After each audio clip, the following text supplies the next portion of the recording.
প্ল্যানটা ছিল অন্য, কিন্তু হয়ে গেছে অন্য। এর জন্য ইন্দ্রাণী রুমে এসে ম্যাগি বানাতে হচ্ছে, তাও আমাকে শাড়ি পরে রেডি হয়ে। ওই যে কথায় আছে না যে কোনো কিছু প্ল্যানিং করলে সেই প্ল্যানিংটা কখনোই সাকসেসফুল হয় না, আমাদের সাথে সেম কেসটাই ঘটেছিল আজকে। সকাল সকাল স্নান দান করে রেডি হয়ে না খাওয়া দাওয়া করে বেরিয়েছিলাম। তো ইন্দ্রাণী বললো আমার ঘরে আয়, একসাথে বেরোবো। তো লাস্টে আমাদের প্ল্যানটা ক্যান্সেল হতে খুব খিদে পেয়ে যাওয়াতে ম্যাগি খেয়ে আমরা বেরিয়ে ভাবলাম যে কোথায় যাব। তারপরে ভাবলাম যে না, জোড়াসাঁকোই ঠাকুর বাড়িতেই যাওয়া যাক।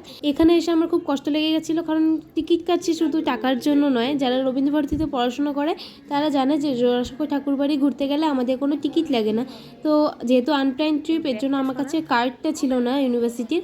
তো ইন্দ্রাণীর কাছে ছিল জন্য ও হয়ে গেছে, ও টাকা ছাড়াই ঘুরলো। তারপরে যাই হোক একটু মন টন খারাপ করে ঘোরাফেরা করে এই খিদে পেয়ে গেছিলো, তো ধোসা দেখে ধোসা খাওয়া দাওয়া করলাম।